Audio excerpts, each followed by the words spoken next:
पर उसको दो, उस व्यक्ति को व्यक्ति कहते हैं जो अपने मन को रोज देखता रहे।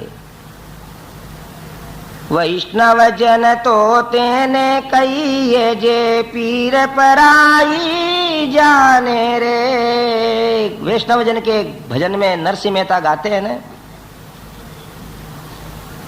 बाँच कांच मन निर्मल राखे, मन अभिमान न आए रे। अपने मन को शास्त्र के दर्पण में रोज देखने वाला आदमी सुधरता है। रावण का घर, रात्रि का समय, सोती हुई नारियां और अंतपुर के अंदर प्रवेश करके हनुमान जी ने दर्शन किए तो उनकी बुद्धि के अंदर ऐसा दुख उत्पन्न हुआ कि परदारावरोधस्य प्रसुप्तस्य निरीक्षणम इदम खलु ममात्यर्थम धर्मलोपम करिष्यति।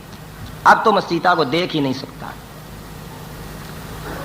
क्योंकि मुझे जैसे धर्मनिष्ठ ने अन्य की नारियों को सोते हुए देख लिया, इसलिए मेरा पुण्य नष्ट हो गया और मैं बहुत ही हीन काम करके दुखी हो गया। फिर क्या सोचते हैं कि नहीं, मेरा मन शुद्ध है, मेरी दृष्टि के अंदर मेरे मन में किसी प्रकार की चंचलता इत्यादि कुछ नहीं है। मनो ही हेतु सर्वेषाम इंद्रियाणाम प्रवर्तने शुभाशुभाश्वस्थाचु तच्च में सुव्यवस्थितम। कि मेरे हृदय के अंदर कोई अशुभ संकल्प नहीं, कोई दूसरी दृष्टि नहीं, मेरे हृदय में एक ही दृष्टि थी कि इनमें कोई जानकी है क्या। अब जब मैं जानकी जी को ढूंढने चला हूं तो नारियों के अंदर देखी जाएगी, वो मृगियों के अंदर तो ढूंढी नहीं जा सकती। यस्य सत्वस्य या योनिः तस्याम तत्परिमार्गते न शक्यम प्रमदा नष्टा मृगीषु परिमार्गितुम। नारी को तो नारियों में ढूंढना पड़ेगा, एतदर्थ मेरा यह देखना अनुचित नहीं है और मेरे मन के अंदर कोई प्रकार का दुर्भाव नहीं है। लोग कहते हैं कि अमुक आदमी दूसरे की दृष्टि में गिर गया। दूसरे की दृष्टि में गिरने का दुख मत करो, इतने सावधान रहो कि अपनी दृष्टि में ही नहीं गिरे। जो एक दोहा चलता है ना, बुरा जो देख न मैं चला और बुरा न मिलिया कोई, जो दिल खोजा आपना मुझसे बुरा न कोई। पर हनुमान जी ऐसे हैं कि जिनने अपना दिल खोजा तो उसमें बुराई नहीं मिली, उनको सच्चाई मिली। इसलिए हनुमान जी हैं। क्या करूं, ढूंढ लिया अंतपुर, रात बीतती जा रही है, बानर लोग वहां हैं, क्या कहेंगे, देखूंगा जानकी को, बाकी बिना देखे नहीं जाऊंगा। ऐसा मन में विचार करके क्या सोचते हैं कि 4 अंगुली जगह भी ऐसी नहीं छोड़ूंगी लंका की जिसको मैंने नहीं देखा है। संपाति ने यही जानकी जी को बताया, यही भगवती जानकी होंगी। ऐसा सोचते हुए अंतपुर से निकले और एक बहुत सुंदर उद्यान था जिसमें लिखा हुआ था अशोक वाटिका, उसमें घुसे। श्री राम जय जय राम, हम श्री राम जय जय राम, हम श्री राम जय जय राम, हम श्री राम जय जय राम, हम श्री राम जय राम। अब देखो जितना आगे बढ़ सको उतने बढ़ जाओ। श्री राम जय जय राम, श्री राम जय जय राम, हम श्री राम जय जय राम, हम श्री राम जय राम, हम श्री राम जय जय राम, हम श्री राम जय जय राम, हम श्री राम जय जय राम, हम श्री राम जय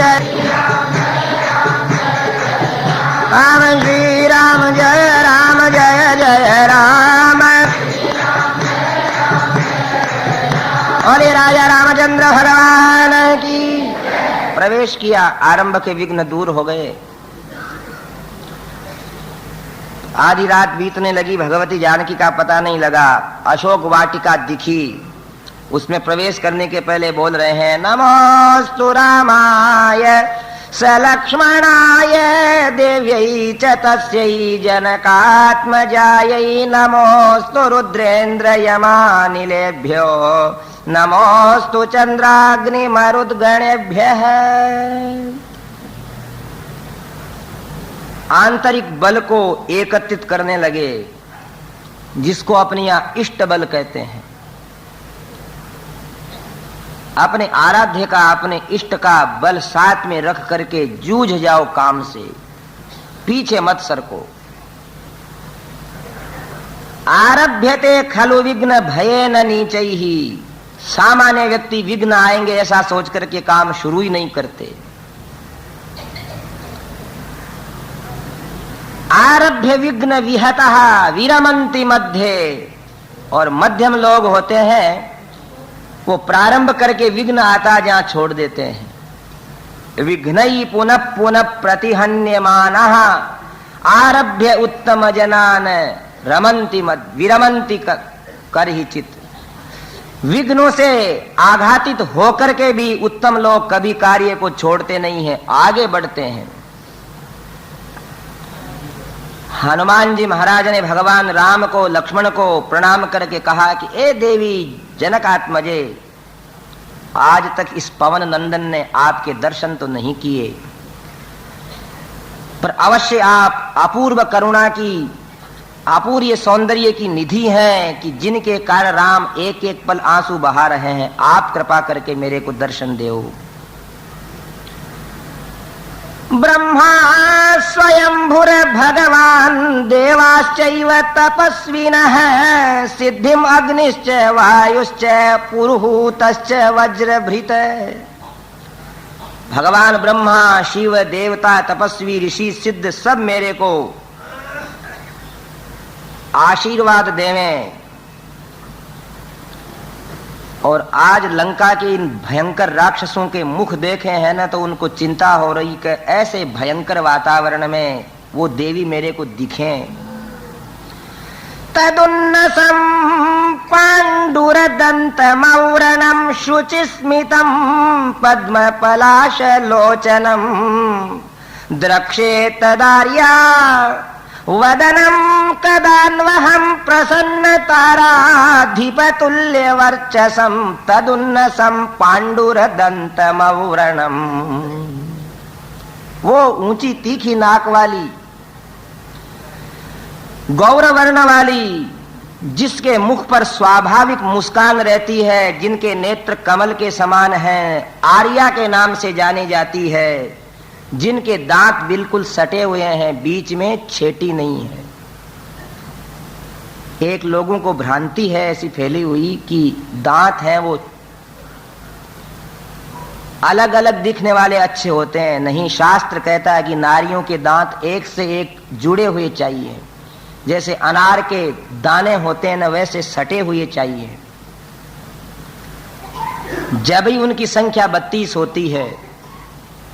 ऐसे सामुद्रिक शास्त्र का भी वर्णन करते हुए हनुमान जी कह रहे हैं कि क्षुद्रेण हीनेन नृशंस मूर्तिना सुदारुणालंकृत वेशधारिणा बलाभिभूता ह्यबला तपस्विनी कथम नु मे दृष्टिपथे दिशा भवेत।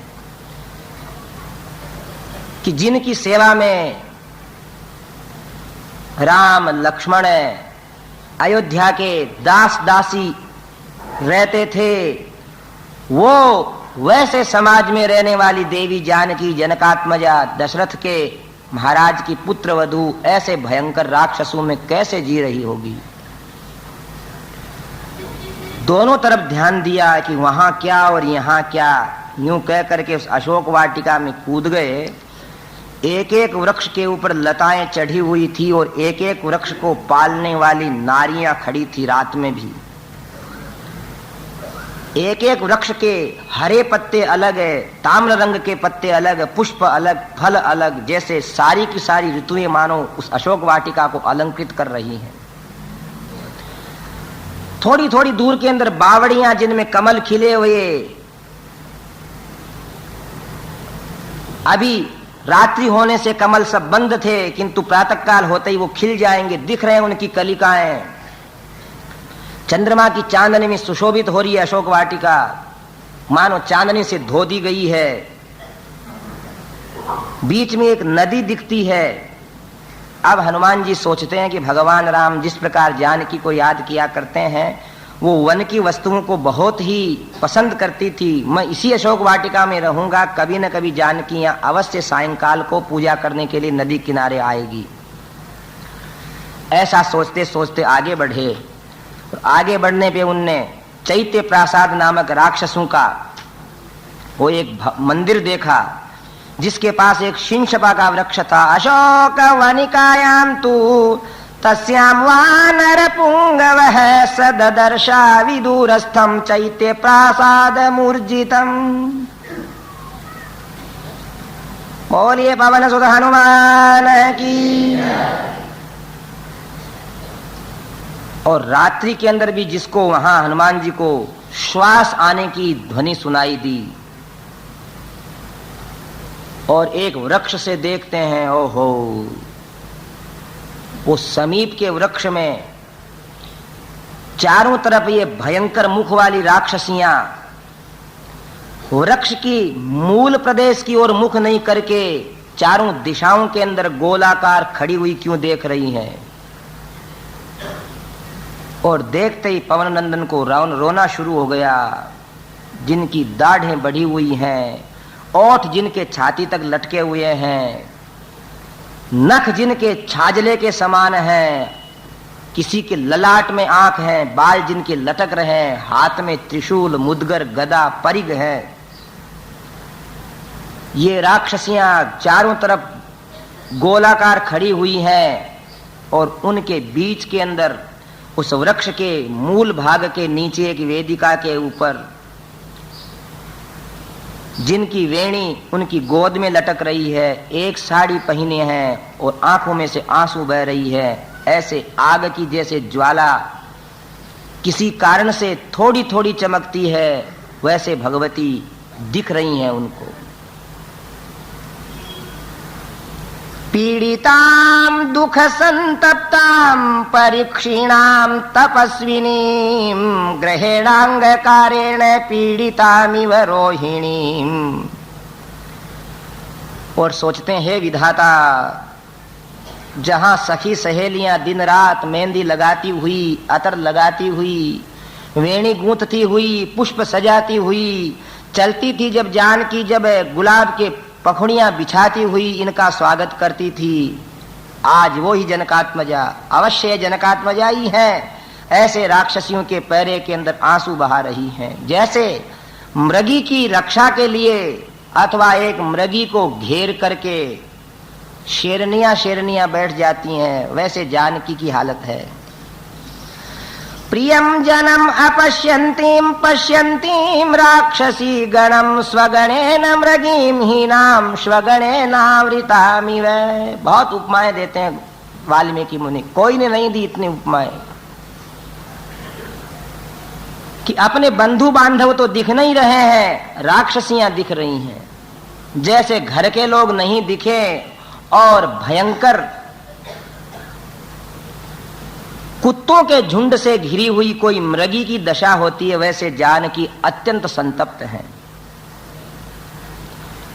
अब समीप के वृक्ष के ऊपर जाकर के देखा कि जो गहने हमने वहां गिरे हुए देखे वो गहने इनके नहीं हैं, उन अंगों में वो गहने नहीं हैं। इसलिए सोचा कि ये भगवती जानकी ही होना चाहिए। इयं कनक वर्णांगी रामस्य महिषी प्रिया प्रणष्टापि सती यस्य मनसो न प्रणश्यति। साक्षात तपस्या के समान देखा, जिनके नेत्रों से आंसुओं की बूंदें गिर रही हैं, और भगवान राम को मानो अपने हृदय के अंदर धारण किए हुए वो प्रतिपल याद कर रही है। तब हनुमान जी आज यहां कहते हैं कि मैं मान गया कि इनके योग्य राम हैं और राम के योग्य ये हैं। अस्या देव्या मनस्तस्मिन् तस्य चास्यां प्रतिष्ठितं तेने यंच सच धर्मात्मा मुहूर्तमपि जीवति। अस्या देव्या मनस्तस्मिन्, ये यहाँ अनवरत उनके अंदर अपने मन को लगाए हैं और वो अपने मन को इनमें लगाए हैं, इसलिए एक दूसरे के मन इनमें है, अतः जी रहे हैं। ऐसी देवी को इतने दिन तक वियोग सहन करके यदि राम जी रहे हैं तो वो बहुत बड़ा धैर्य कर रहे हैं। तुल्यशील वयोवृत्तां तुल्याभिजन लक्षणां राघवोर्हति वैदेहीं तम चेयमसिते क्षणां। क्या सोचते हैं? तुल्यशील, शील कहते हैं चरित्र को, और सीता के चरित्र में दोनों में कोई न्यूनता नहीं है। सीता का वन में त्याग भी कर दिया गया बाद में, तो राम के हृदय के कोई दूसरी स्त्री नहीं ग्रहण कर सकी। आज ऐसा कोई नहीं हो सकता।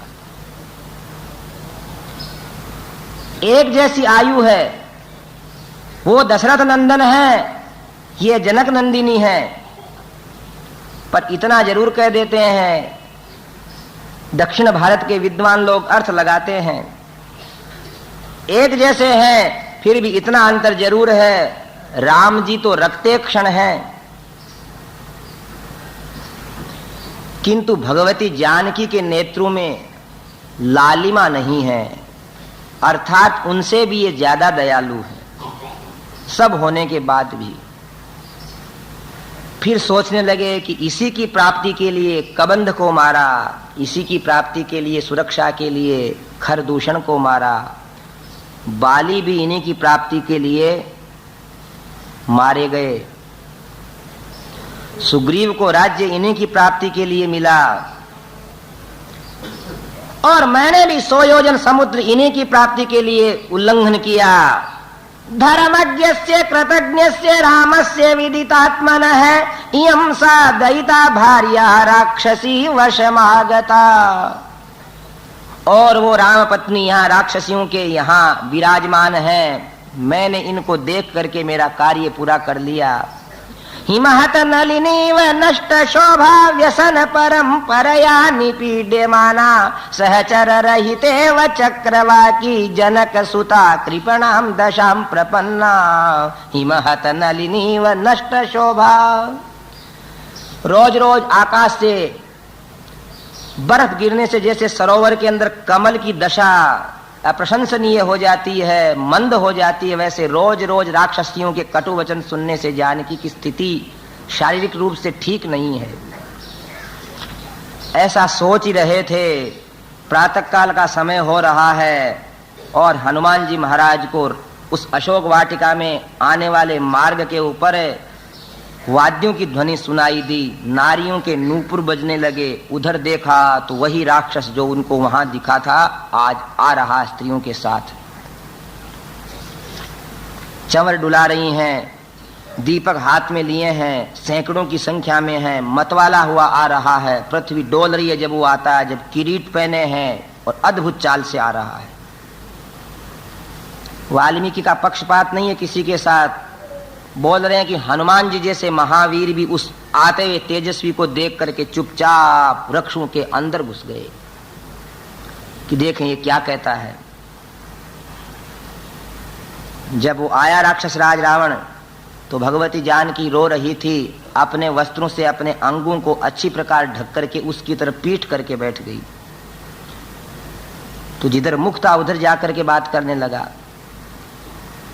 ए जानकी देख, इतने दासियां तेरे पांव धोएंगी, तेरे को मंगल स्नान कराएंगी, मुझ जैसे वीर को देखो। जानकी ने यहां जो कुछ कहा वो सुनने लायक है। कहा कि हे राक्षस राज, यदि तुम्हारी पत्नियों को कोई कहे कि वो दूसरे पुरुष की ओर देखें और ये अगर आपको सहन हो जावे तो तुम्हें ऐसे तुच्छ वचन कहना चाहिए। नहीं तो महाराज रावण जैसे अपनी पत्नियों की मनुष्य पवित्रता देखना चाहता है, वैसे दूसरे की पत्नियों को ही पवित्रता से देखे, नहीं तो अधर्म उसकी नींव खोद देता है।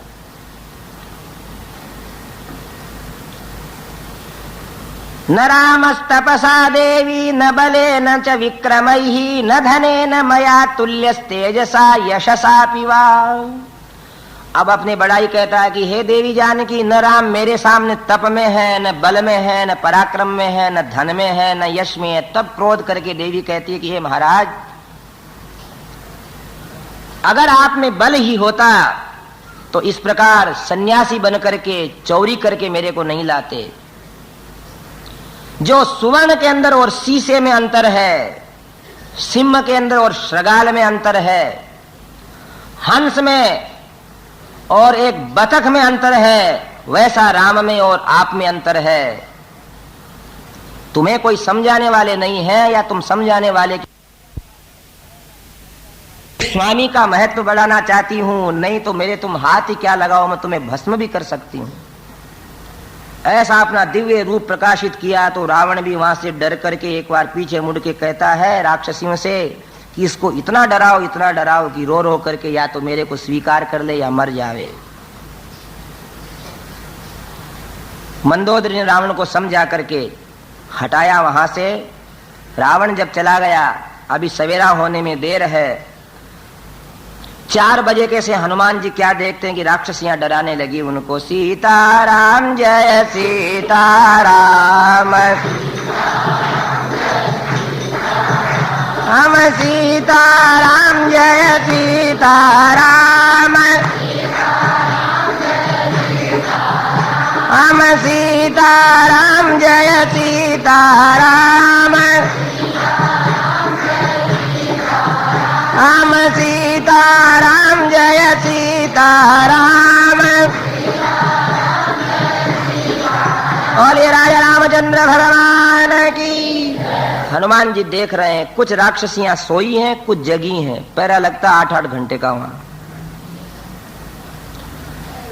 नहीं तो कोई कह दे त्रिजटा को स्वप्न कैसे आया। फिर एक नहीं थी, हनुमान जी इसीलिए चिंतित हैं, अनेक। अब रावण कह के गया तो एक त्रिशूल लेकर के देवी के सिर के ऊपर लगा करके, यानी थोड़ा सा दूर रखा कि ए मानती नहीं है, बड़े बाप की बेटी बनती है, इस त्रिशूल से तुम्हारे शरीर को काट देंगे यदि रावण को नहीं स्वामी मानेगी तो दूसरी आकर के कहती है तू हट, मैं इसको मार डालती हूं। रावण से कह देंगे कि रोती रोती मर गई, दुरतिक्रम है।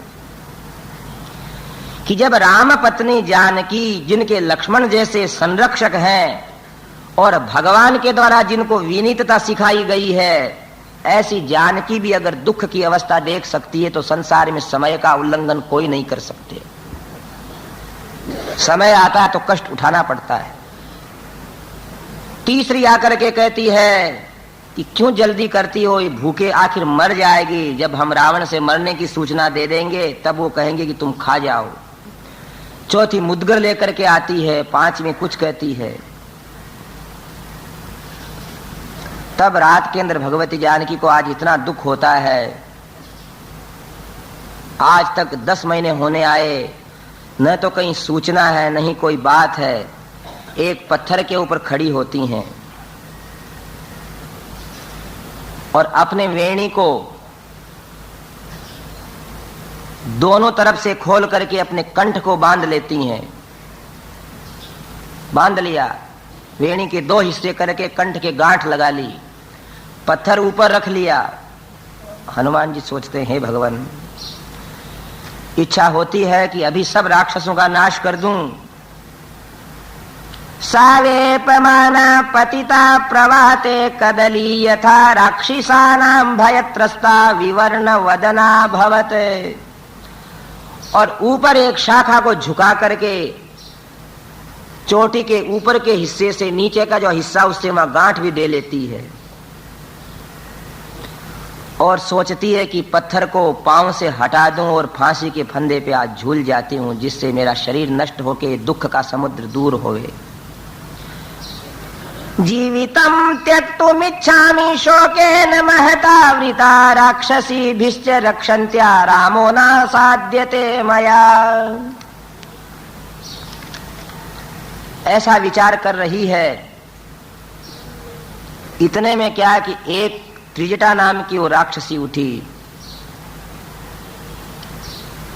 उसने कहा है देवी जानकी क्या कर रही हो, कह करके उठ करके उसने स्वयं ने वो गांठ खोल दी। त्रिजटा नाम राक्षसी एका राम चरण रति निपुण विवेका। त्रिजटा ने आकर के हनुमान जी के लिए मानो भगवान राम भूमिका तैयार कर रहे हैं आगे बढ़ने के लिए कि अरे राक्षसियों, आज से इस देवी जानकी को डराना बंद कर दो, नहीं तो मारी जाओगी सबकी सब तुम। मेरे को आज प्रातः काल स्वप्न आया जिससे मेरे को सब मालूम है कि आगे क्या होने वाला लंका में। राक्षसियों ने कहा क्या स्वप्न आया है? कि मेरा स्वप्न सच होता है। प्रातः काल आया है, मैंने देखा कि एक बहुत बड़ा हाथी जिसके 4 दांत हैं, सफेद रंग का है, जिसके ऊपर राम बैठे हैं और जानकी बैठी है, चंद्रमा को स्पर्श कर रहे हैं। अगर किसी को हाथी दिख जाए ना स्वप्न में तो समझो कल्याण होना है। शुभ्र वस्त्र पहन करके राम और लक्ष्मण इनको यहाँ आकर के शिबिका में बैठा करके ले जाते हैं। अपने पति के गोद से उछल करके कमल लोचना जानकी सूर्य और चंद्रमा को अपने हाथों से स्पर्श कर रही है। और ये हमारा राक्षस राज रावण गधे के ऊपर बैठा है और स्त्रियां इसके गले में रस्सी डाल करके दक्षिण दिशा के अंदर खींच रही है। ऐसा ही कुंभकर्ण, ऐसा ही मेघनाथ, ऐसा ही अतिका इत्यादि दिखे। एक केवल विभीषण श्वेत छत्र के नीचे देखे। और मैं कहती हूं तुमसे कि ये स्वप्न थोड़े दिन में सही होने वाला है। जब ऐसा सुना न तो सारी की सारी राक्षसियां चुपचाप हो गई। अभी तक इनने प्रार्थना भी नहीं किया कि हे देवी हमारे को आप क्षमा करना, पर भगवती इतने दयालु है। ततसारी मति बाला भरतुर विजय हर्षिता अवोचद्यति तत्तथ्यम भवेयम शरणम ही वह। राक्षसियों ने क्षमा याचना नहीं की, उसके पहले जानकी कहती है कि ए त्रिजटा, तेरा स्वप्न यदि सत्य होता है तो मैं तुम्हारी रक्षा करूंगी हमेशा, तुम सब राक्षसियों की। अब राक्षसियां तो चुपचाप बैठ गई, सबकी सब। त्रिजटा भी चुपचाप बैठ जाती है। जानकी सोचती है हा राम सत्य व्रत दीर्घ बाहो, हा पूर्ण चंद्र प्रतिमान वक्त्र, हा जीवलोकस्य हितः प्रियश्च वध्याम न माम वेत्सि राक्षसानाम। कि हे रघुनंदन, आप मेरे को भूल तो नहीं गए? सोचती हैं कि संसार का नियम ऐसा है, जब तक कोई वस्तु समीप रहती है तब तक प्रेम रहता है, बाद में आदमी भूल जाता है। इतने में तो रो पड़ी, नहीं नहीं, दुनिया भूल सकती है, राम नहीं भूल सकते। अगर वो मेरे को भूलते तो अभी तक मेरे आंसू भी रुक जाते और मैं भी मर जाती। आज 10 महीने बाद जानकी जी का बायां नेत्र स्पंदित हुआ, बाईं भुजा स्पंदित हुई, बाईं जंघा में कंपन हुआ, बायां पांव अपने आप चलने लगा। शुभ शकुन हुए। हनुमान जी सोचता है कि त्रिजटा ने बहुत अच्छा काम किया स्वप्न की बात कह करके। अब मैं इनसे बात करूंगा तो मेरे को राक्षसियां कुछ भी नहीं कहेंगी और न रावण से जाकर के शिकायत करेंगी। दिन बुरे भी आते हैं कि जब लक्ष्मण जी को कटुवचन कह देती हैं जानकी, और दिन अच्छे आते हैं तो रोज रोज डराने वाली आज चुपचाप बैठी हैं। हनुमान जी महाराज ने सोचा कैसे बात करूं। तब वो सोचते हैं कि मैं भगवान राम की कथा शुरू करता हूं जिससे ये मेरे ऊपर विश्वास करेंगे। मुद्रिका डालते नहीं है यहां। उस समय हनुमान जी महाराज ने भगवान राम की कथा कहना शुरू किया।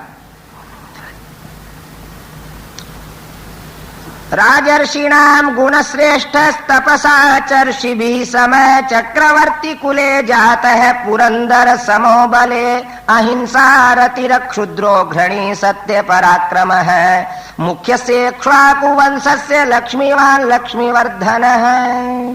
कि अयोध्या में महाराज दशरथ राज्य करते हैं, जिनके राम नाम के पुत्र हैं, लक्ष्मण छोटे भाई हैं, और जानकी ने देखा ऊपर कि ये कौन बोल रहा है।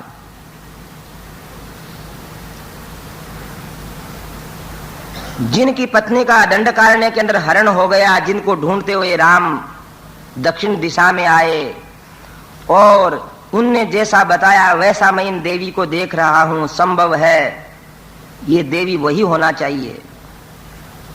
सातीर्य गूर्ध्वंच तथा ह्यदस्ता निरीक्ष्यमाणा तम चिन्त्य बुद्धिं ददर्श पिंगाधिपतेरमात्यं वातात्मजं सूर्यमिवोदयस्थं सातीर्य गूर्ध्वं च यथा यदस्तात्। उसने इधर देखा, जानकी जी ने उधर देखा, ऊपर देखा तो पत्तों में छुपे हुए, बादलों में छुपे हुए लाल सूर्य के समान वानर को देख करके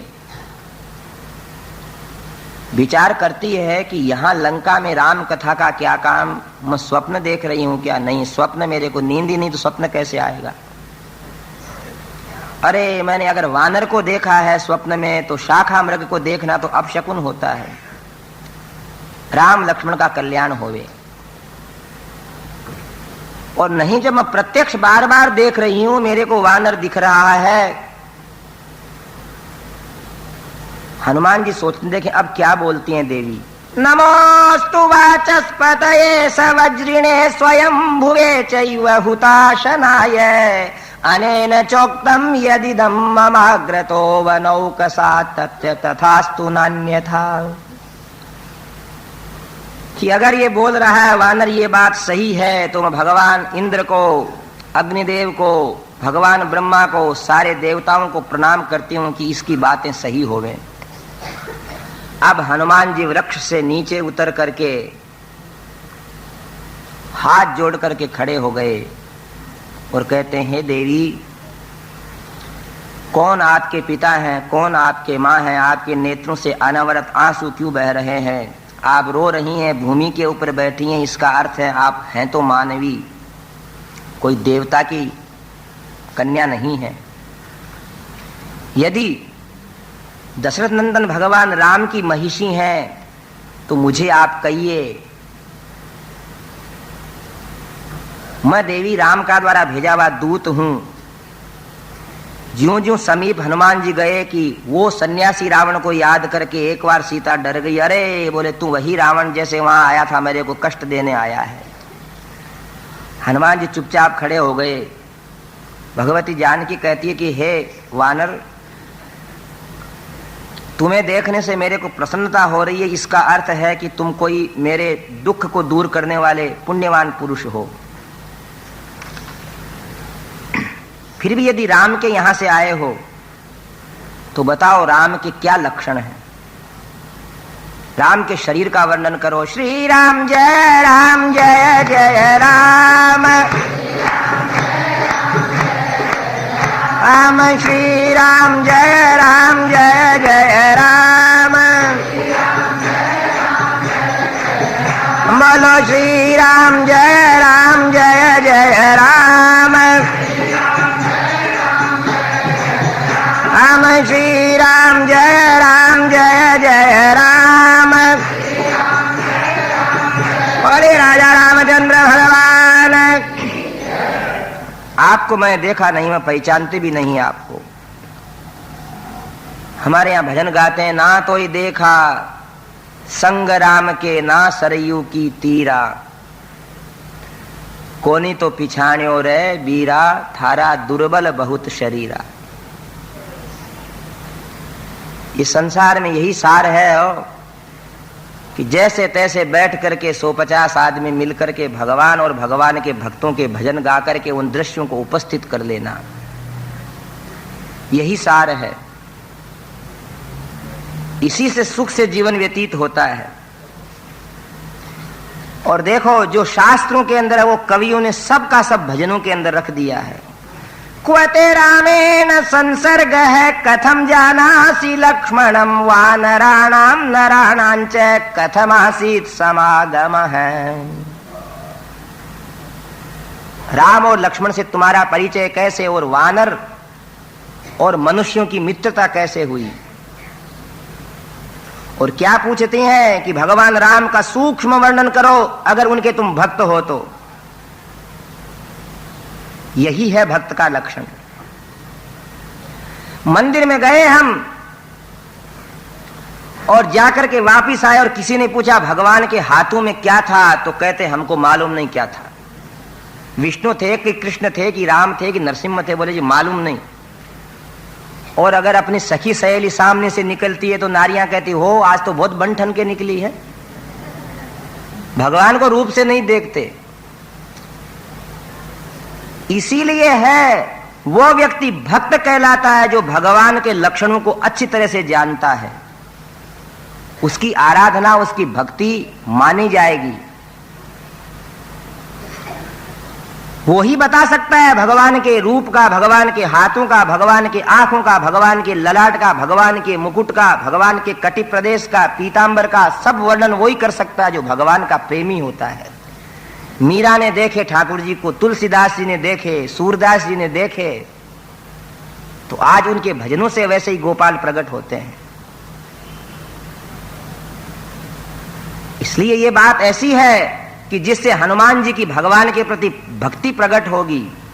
राम है कमल पत्राक्ष है, पूर्ण चंद्र निभानन है, रूप दाक्षिण्य संपन्न है, प्रसूतो जनकात्मजे, तेजसादित्य संकाश है, क्षमया पृथ्वी समः, बृहस्पति समो बुद्ध्या यशसा वासवोपम है, रक्षिता जीवलोकस्य स्वजनस्य च रक्षिता, रक्षिता स्वस्य वृत्तस्य धर्मस्य च परन्तप, रामो भामिनी लोकस्य चातुर्वर्ण्यस्य रक्षिता, मर्यादानांच लोकस्य कर्ता कारयिता च ये राम है कमल पत्राक्ष।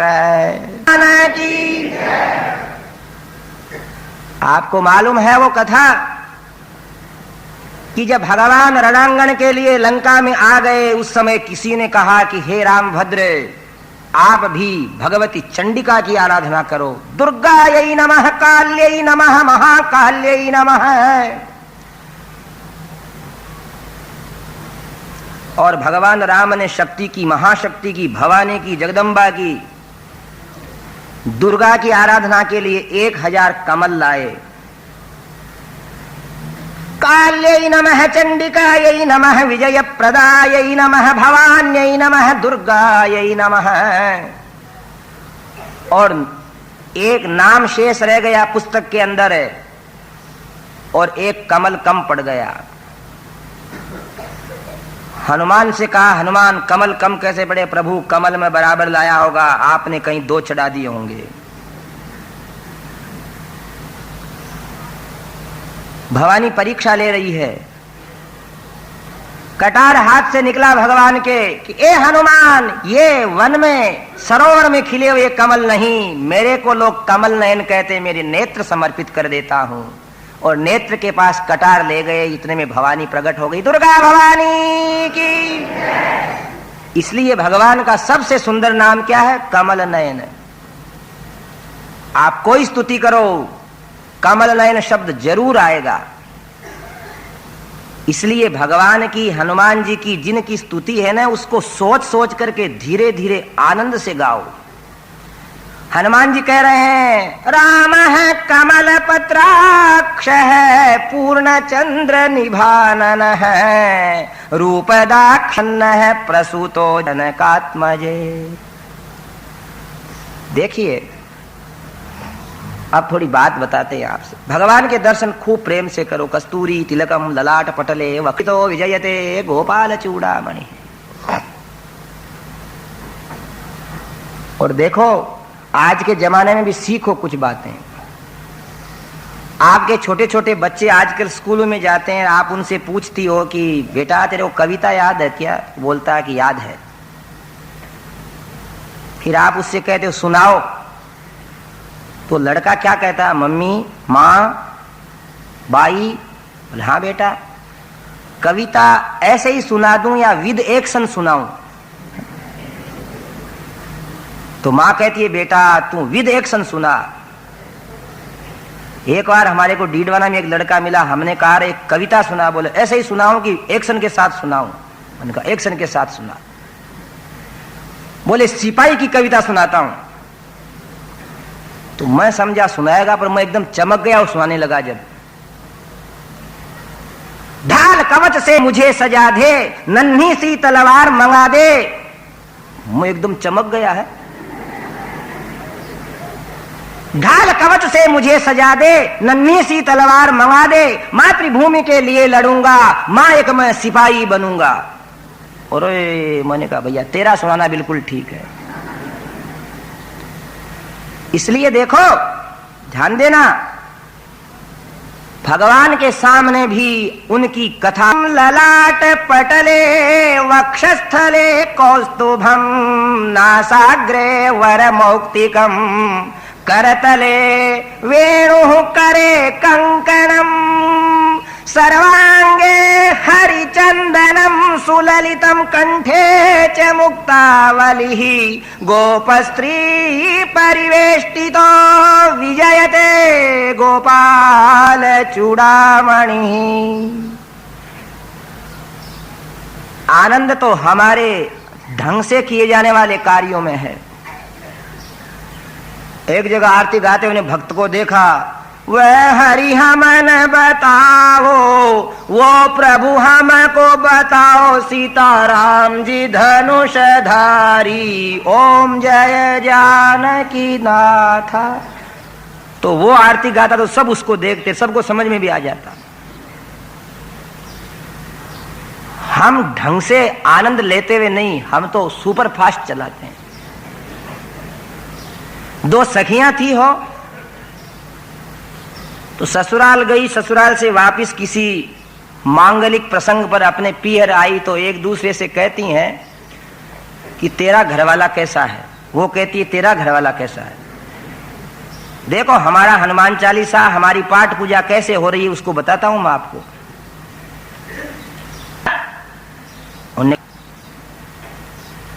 नहीं बताया तो एक ने कह दिया तेरा घरवाला जरा ऐसा अट्टपट्ट दिखता है इसलिए तू नहीं बता रही। बोले क्या? चतुरस सखी में भरता यह लिखति तदपरो न वाचयति, कि मेरा घरवाला ऐसा चतुर है कि जो लिखता है उसको दूसरा नहीं बांच सकता, पढ़ नहीं सकता। कुशलता बताई अपने घरवाले की।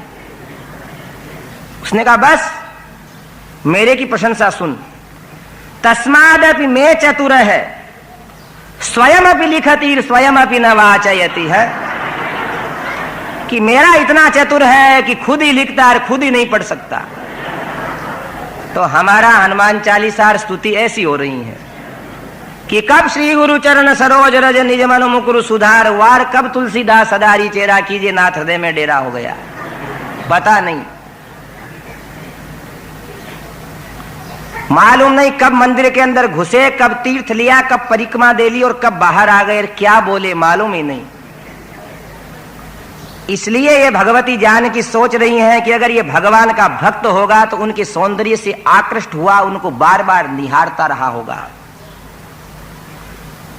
तब हनुमान जी ने कहा कि सूर्य के समान तेजस्वी है, चंद्रमा के समान शीतल है, बृहस्पति के समान बुद्धिवान है, इंद्र के समान कीर्तिवान है, सारे संसार के रक्षाता है अम्मा। इन राक्षसों को भी वो शरण दे सकते हैं, इतना उनमें शरणागत वत्सलता है।